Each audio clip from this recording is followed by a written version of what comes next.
Round table, wall mirror, writing desk, fireplace with cushioned hearths around.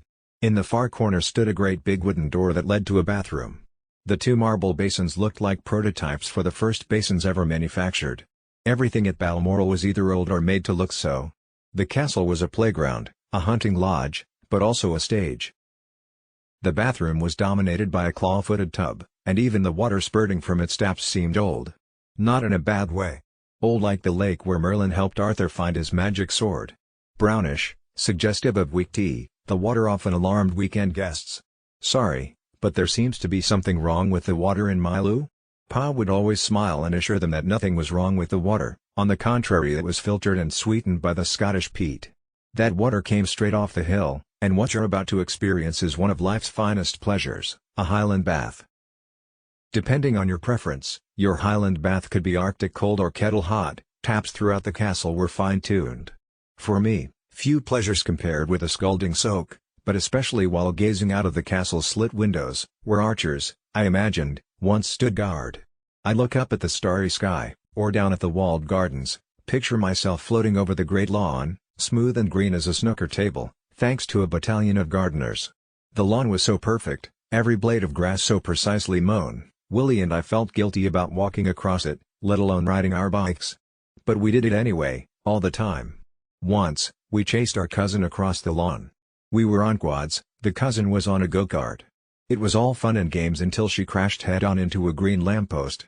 Crazy fluke, the only lamppost within 1,000 miles.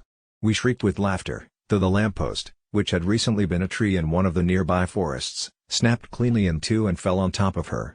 She was lucky not to be seriously hurt. On August 30, 1997, I didn't spend a lot of time looking at the lawn.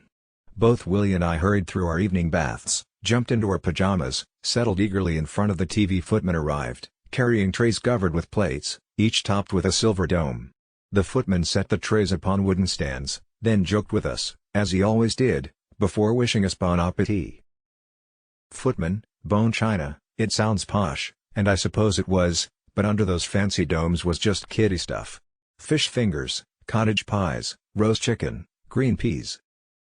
Mabel, our nanny, who'd once been Pa's nanny, joined us.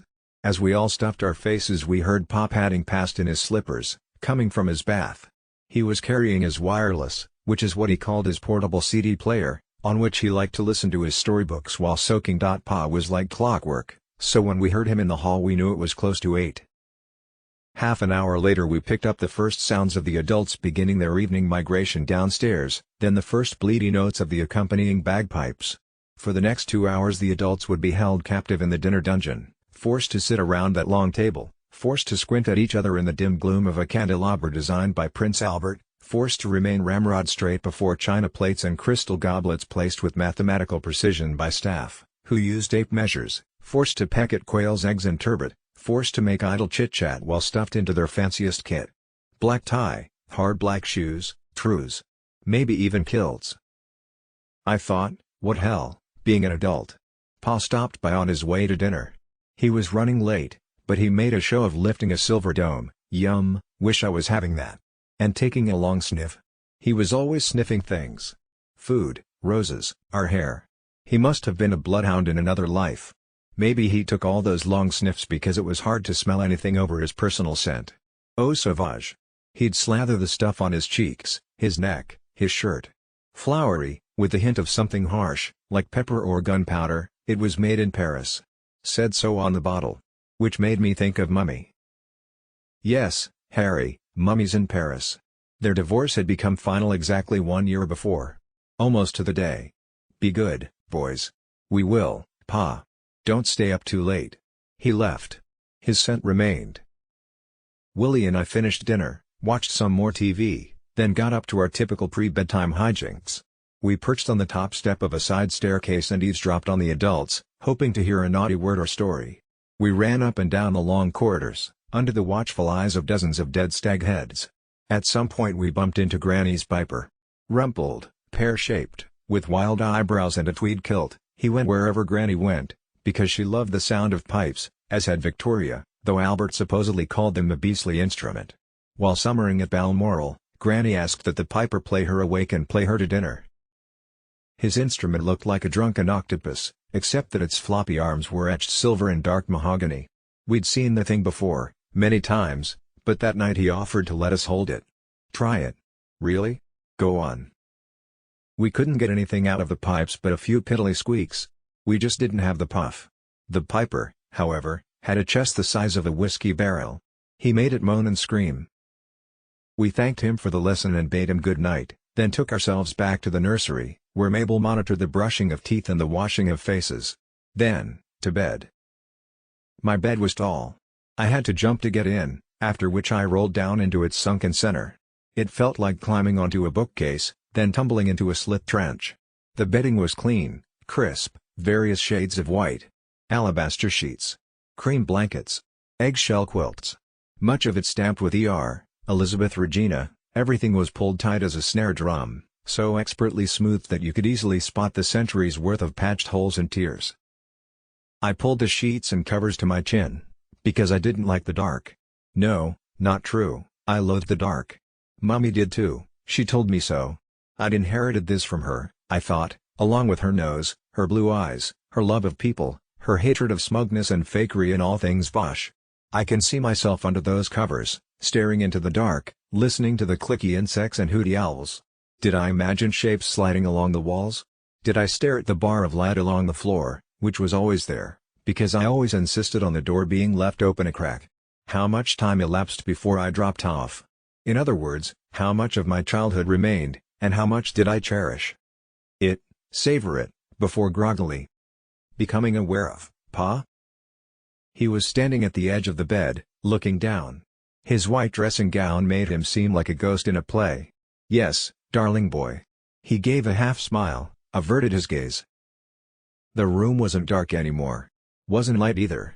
Strange in-between shade, almost brownish, almost like the water in the ancient tub.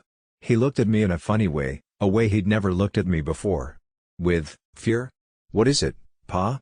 He sat down on the edge of the bed. He put a hand on my knee. Darling boy, Mummy's been in a car crash. I remember thinking, crash, okay. But she's all right? Yes? I vividly remember that thought flashing through my mind. And I remember waiting patiently for Pa to confirm that indeed Mummy was all right. And I remember him not doing that.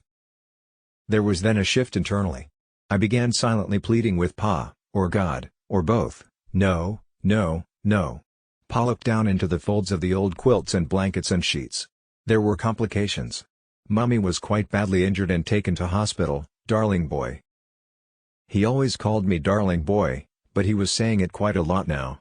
His voice was soft. He was in shock, it seemed. Oh.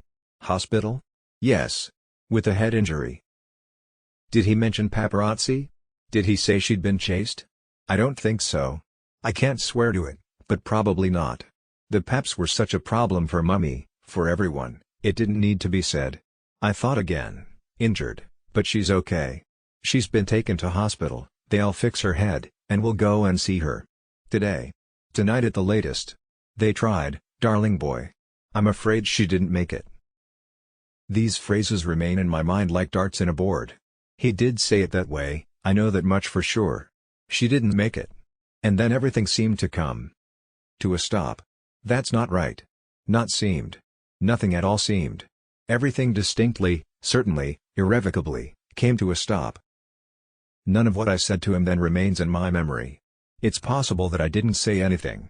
What I do remember with startling clarity is that I didn't cry. Not one tear. Pa didn't hug me. He wasn't great at showing emotions under normal circumstances, how could he be expected to show them in such a crisis? But his hand did fall once more on my knee and he said, "It's going to be okay." That was quite a lot for him. Fatherly, hopeful, kind. And so very untrue. He stood and left. I don't recall how I knew that he'd already been in the other room, that he'd already told Willie, but I knew. I lay there, or sat there. I didn't get up. I didn't bathe, didn't pee. Didn't get dressed. Didn't call out to Willie or Mabel. After decades of working to reconstruct that morning, I've come to one inescapable conclusion: I must have remained in that room, saying nothing, seeing no one, until 9 a.m. sharp, when the piper began to play outside. I wish I could remember what he played. But maybe it doesn't matter. With bagpipes it's not the tune, it's the tone. Thousands of years old, bagpipes are built to amplify what's already in the heart. If you're feeling silly, bagpipes make you sillier. If you're angry, bagpipes bring your blood to a higher boil. And if you're in grief, even if you're 12 years old and don't know you're in grief, maybe especially if you don't know, bagpipes can drive you mad.